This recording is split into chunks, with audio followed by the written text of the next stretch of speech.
She didn't know his name, didn't ask where he came from. All she saw was a man sitting alone in the rain shivering, silent, and something in her heart said give. So she did. Her grandfather's old army jacket, the one he wore through war and came home in. She handed it to a stranger and walked away. A week later, a helicopter landed in her town, and the man she thought she'd never see again stepped out wearing the jacket, but this time with 4 stars on his shoulder. This is what happens when quiet kindness reaches someone powerful enough to carry it forward forever. Welcome to Grateful Stories, where tales of compassion and kindness are told.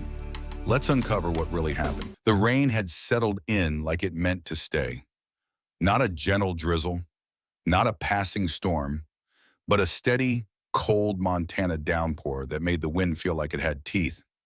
It was mid-October in the town of Helena Ridge, a place so small most folks didn't lock their doors, but always locked their hearts until you earned your way in. Lauren Bennett tugged her scarf higher around her chin as she stepped out of the old bookstore where she worked part-time. The bell above the door gave a tired chime behind her, swallowed quickly by the sound of rain hitting the sidewalk in sharp, rhythmic taps. She was 22, just out of community college, living in the old clapboard house with her grandmother, and working 6 days a week to figure out what came next. The truth was, Lauren didn't know. She wasn't one for big dreams or bold moves, but she believed in showing up, in doing things quietly, steadily, kindly, the way her grandfather had done. Her boots splashed through a shallow puddle as she walked toward the bus stop at the edge of town.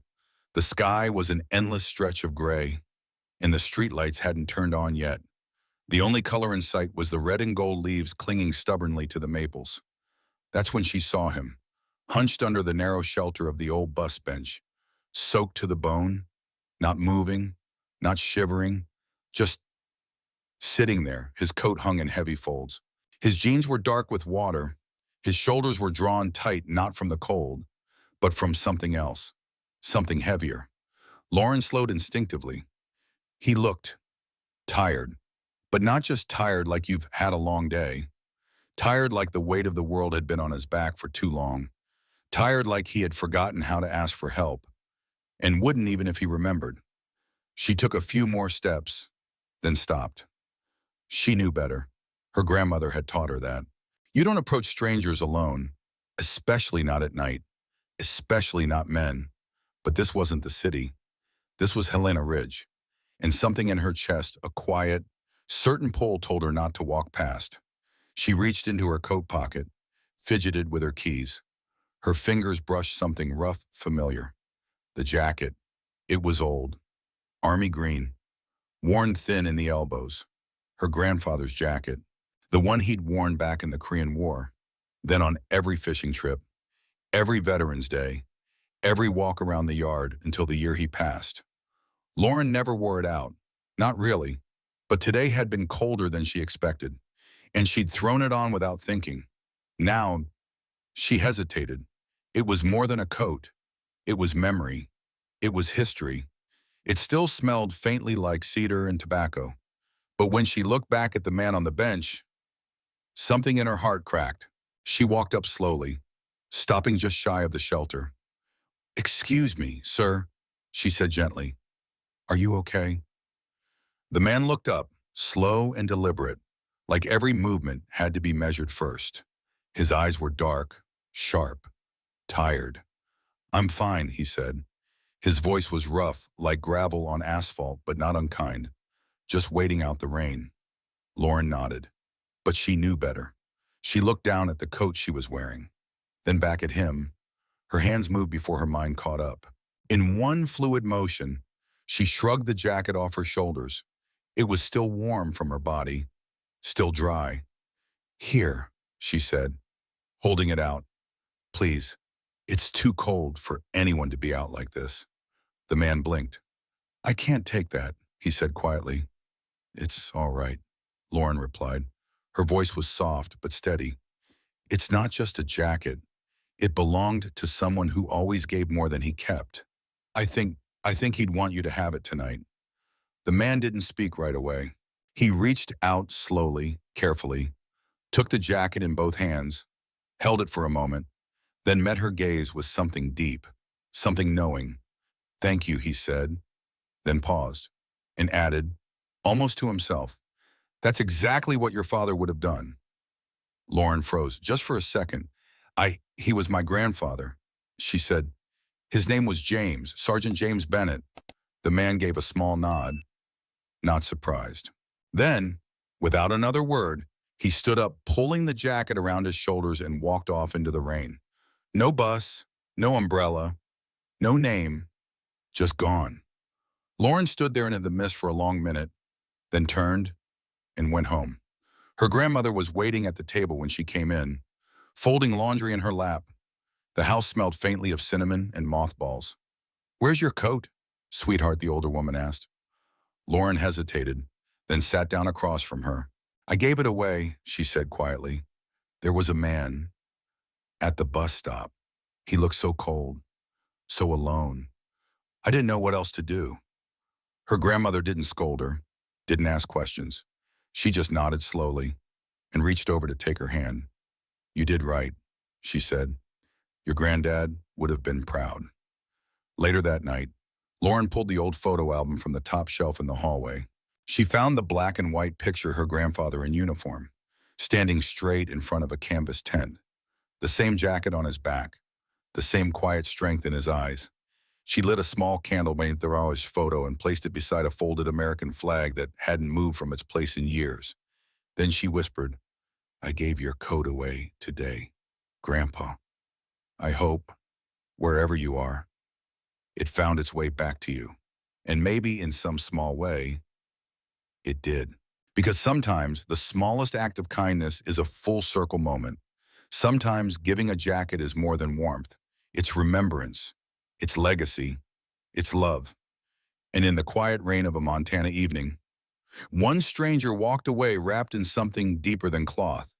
He walked away carrying a piece of something sacred. The jacket was gone, but the feeling it left behind stayed. Lauren Bennett didn't tell many people about what happened that night. There wasn't really anyone to tell, just her grandmother, and the old photograph now sitting quietly beneath a candle by the window. By Monday, life had returned to its ordinary rhythm. Morning bus, shift at the bookstore, evenings helping her grandmother refill pill trays and fold laundry, nights spent applying for scholarships she didn't believe she'd win, and staring at the ceiling, trying to convince herself that her world wasn't already mapped out by circumstance. She didn't expect anything to come from it. Not the jacket, not the gesture, not even hope. But sometimes, the world watches us when we're not looking. The bookstore was quiet that week. October air crept in through the warped window frames. Lauren stacked books by genre, dusted shelves no one touched, and sipped weak coffee from a paper cup.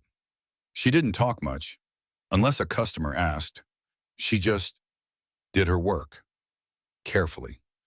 She remembered titles by heart, remembered faces too, not out of obligation, but because noticing people felt like something her grandfather would have done. On Wednesday morning, Mrs. Langley came in again. She was 93, nearly blind, and proud enough not to admit it. She fumbled for her wallet at checkout, then froze, her hands shaking. "Oh dear," she whispered. "I left it on the counter at home again." Lauren smiled. "It's all right." Mrs. Langley, paid next time. The old woman blinked behind thick glasses. "But this is a hardcover." "It's also a good story," Lauren replied softly. "And you shouldn't go another night without it." No one saw, no one clapped, no one knew, but kindness has its own way of echoing.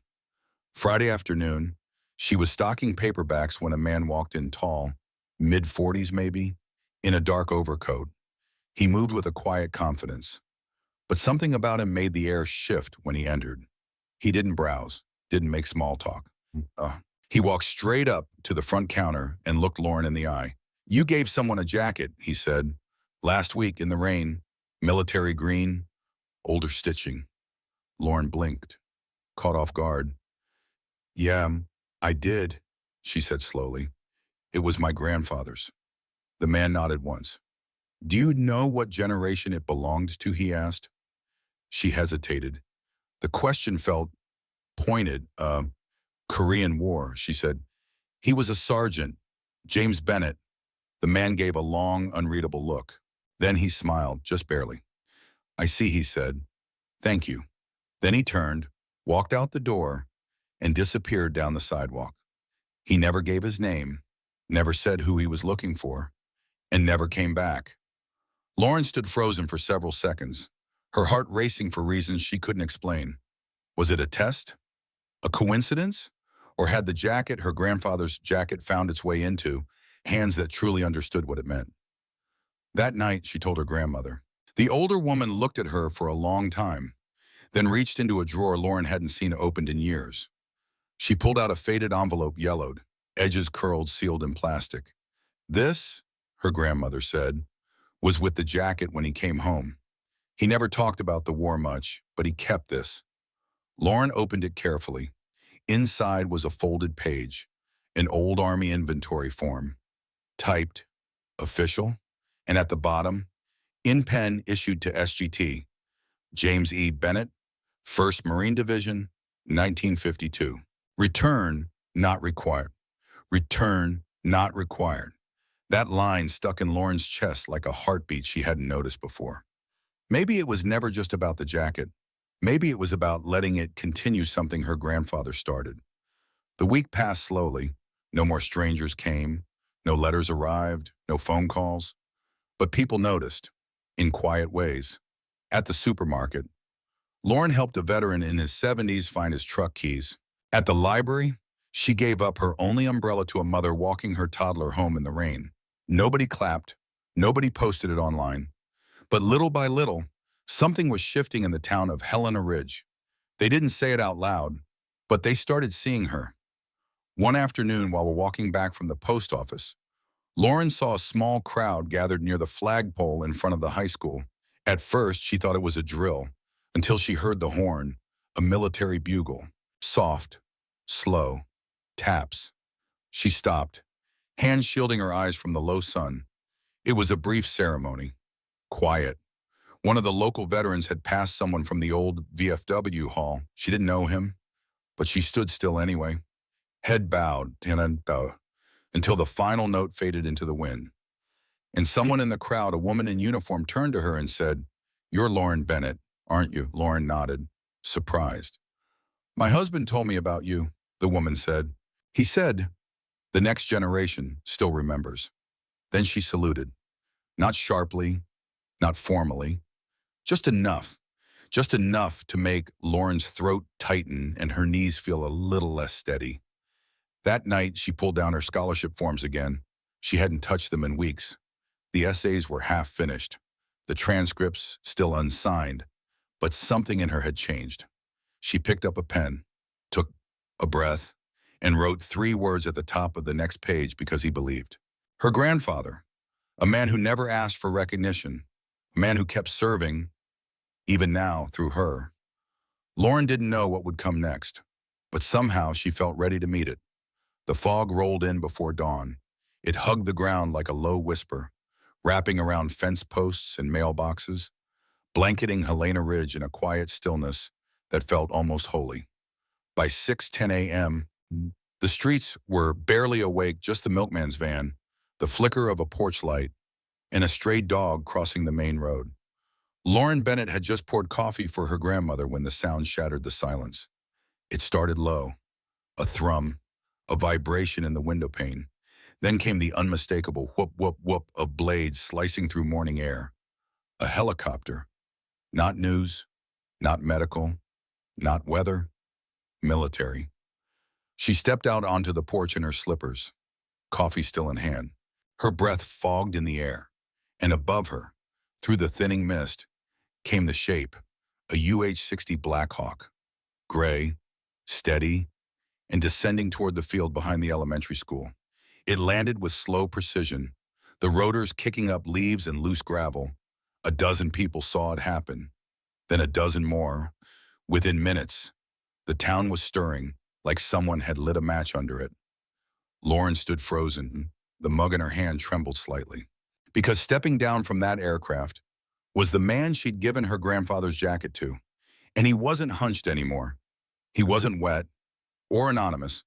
He wore a full-dress uniform, the insignia on his shoulder gleaming even in the fog. 4 stars, General Raymond Cole. By the time the convoy reached their street, word had already spread. Lauren heard the first knock on the door just as her grandmother let out a soft gasp from the window. "Lauren," she whispered, voice tight. "They're here. He's here." Lauren opened the door slowly. The general was already on the porch, hat under one arm, 2 aides behind him, a few local deputies standing respectfully back near the road. "Miss Bennett?" he asked, voice low and certain. Lauren nodded, barely able to find her breath. He offered a small smile, more grateful than formal. "I believe you and I met in the rain." She didn't respond right away, just looked at him, clean cut, composed, but those same eyes. Eyes that had once been heavy under a storm. Now, steady. "I didn't know who you were," she said, her voice small. "I know," he replied. "That's why I came back."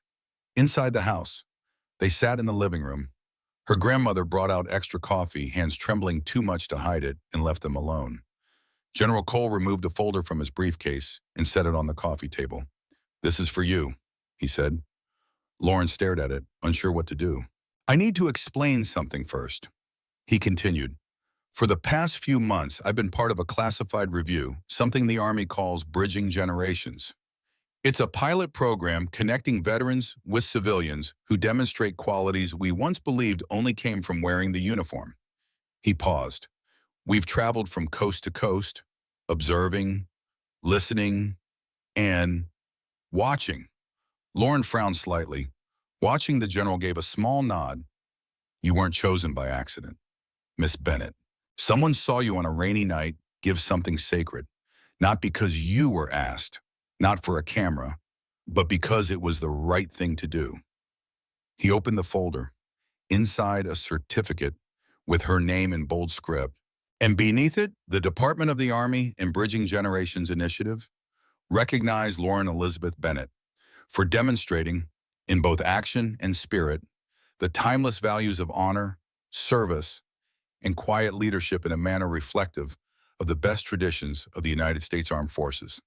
At the bottom, one line stood out in gold leaf: "A soldier's heart," even without a soldier's uniform. Lauren blinked hard, her throat tightened. I don't know what to say," she whispered. "You don't have to say anything," General Cole replied. "You already did when you gave that jacket away." He reached back into his case and pulled out a second envelope. "This," he said, "is an invitation. The Foundation has authorized a full scholarship for 1 civilian participant from each region, someone who represents the spirit of the veterans who came before them." He placed it gently on the table. "It's yours if you'll accept it." By 8:00 a.m., most of the town had gathered on the street. People stood on porches, lined sidewalks, farmers still in overalls, teachers with coffee mugs in hand, local veterans in faded ball caps, blinking against the wind. They watched as General Cole stepped outside with Lauren at his side. The applause wasn't loud, but it was full. Hands clapped slowly, steadily, no cheering, just reverence. And then one by one, veterans approached. Some from wars Lauren had only read about, some still limping from the ones she remembered on TV. Each of them shook her hand. "Thank you," one whispered. "For reminding us," said another, "why we stood in the first place." Her grandmother cried quietly behind her, not out of sadness, but because, in that moment, it felt like James Bennett had come home again. They stayed for just under an hour. The helicopter didn't roar when it left. It lifted like a prayer. Quiet, powerful, gone. And when it did, Helena Ridge didn't feel small anymore. It felt seen, because of one young woman and one quiet act of kindness that refused to be forgotten. The scholarship came with a letter. No fanfare, no ribbon, just a simple envelope with her name written in clean, block letters, inside full tuition, housing, a paid internship, and one line typed near the bottom, because sometimes the next chapter begins with one simple act of honor. Lauren Bennett sat at the kitchen table, staring at it, her hands still trembling from holding something that felt too big to be hers. Across from her, Her grandmother dabbed at her eyes with a folded tissue. Your granddad, she whispered, would be grinning so hard right now. He'd crack his dentures. Lauren smiled soft, uneven, the kind that only happens when a heart is still catching up with the good it's been given. Within a month, Lauren had moved into a small apartment near the town center still in Helena Ridge, but just close enough to the newly renovated Veteran Resource Office, where she'd started working 3 afternoons a week. Her official title was long, something like Community Engagement Assistant for Veteran Civilian Programs. But to Lauren, it just meant this: listening, connecting, remembering. She helped organize field trips where middle school kids visited the VFW hall, wrote letters to active duty soldiers, and listened to veterans tell stories that had gone untold for decades. She didn't wear a uniform, but in every room she entered, there was quiet respect, not for what she carried on her shoulders, but for what she carried in her heart. The jacket didn't come back to her, and that was okay, because a few weeks later, she stood inside the Helena Ridge Veterans Hall, in front of a newly installed glass case by the entryway. Inside the case was the coat, pressed, cleaned, preserved. Above it all, a bronze plaque that read, "Kindness is a legacy too," in honor of Sergeant James E. Bennett and the granddaughter who reminded us what service still means. Lauren didn't cry, not in that moment, but she did rest her hand on the glass, and for a long time, she just stood there, letting it sink in, letting him go, and letting him stay. The dedication ceremony was quiet: fold-out chairs, a single microphone, a row of solemn faces, most of them lined by time and softened by memory. Near the back sat a man with silver hair tucked beneath a Vietnam-era cap. His name was Walter Grady. He didn't speak until the very end, didn't raise his hand, didn't ask for attention. But when the crowd had started to disperse, he stepped forward, steady, slow, tapped the mic twice with a trembling finger. "Name's Walter," he said, voice gravel soft, served with the first cav. 68 to 70, he looked around the room. "I've seen a lot of things. Brave things, ugly things, things I've never talked about. Not really." He paused, then nodded toward Lauren. "But last month I saw something else. A girl, just a girl, giving away a jacket like it was the only thing she had. No questions, no hesitation, no camera around." He glanced down at the floor, collecting his breath. "I used to think things like that. The small kindnesses died with our generation." He looked up. I was wrong. Silence followed. Then someone clapped. Then another, until the room filled not with applause, but with recognition. The quiet kind. The kind that says, "We see you now." Lauren kept the thank you notes in a shoebox. Students from the middle school, veterans from the town over. A mother from out of state who'd heard the story online and wrote, "You reminded me my dad's service still matters." But one letter she kept separately, folded carefully, carried sometimes, written on thick paper in firm handwriting. "Oh, Lauren, you didn't know it, but that jacket was more than fabric. It was legacy, and the way you gave it away without knowing who I was, without asking for anything, reminded me what we once fought for. Not land, not medals, but dignity, humanity, decency. You brought that back. You don't know it, but you kept me standing. Thank you." General Raymond Cole. She never framed it, never showed it off. She kept it tucked in the bind of her desk drawer, beside a paperclip in an old army button that had fallen off her grandfather's shirt years ago. Because some words aren't meant to be displayed. They're meant to be carried. On the 1-year anniversary, Lauren walked out to the field where the helicopter had landed. The grass had grown tall again. Wildflowers had returned near the fence line. She stood there alone, early in the morning, long before the town stirred. In her hand, the letter, folded neatly, faintly creased. She didn't say much, just looked out at the horizon where fog was rising gently off the ground, the same way it had that morning.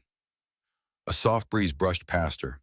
She could almost hear it again, that low hum of rotor blades slicing the dawn. But more than that, she could feel it, that maybe, just maybe, Her grandfather had seen it too, that someone's kindness didn't have to die with them. It could be handed forward. And in one simple moment in the pouring rain, with a jacket and a quiet heart, she'd done exactly that. Lauren folded the letter once more, slipped it into her coat pocket, and walked back home. Because sometimes the smallest gestures live the longest, and sometimes one jacket can change everything. In our darkest moments, kindness still finds a way, often in the quietest places. Not everyone who helps wants recognition. Some just need to know that today, someone isn't going hungry. And sometimes, that alone is enough to change a life. You may forget the story, but if no one retells it, history stays silent forever. Subscribe to Grateful Stories, where justice is honored, kindness is remembered, and no act of quiet heroism is ever lost.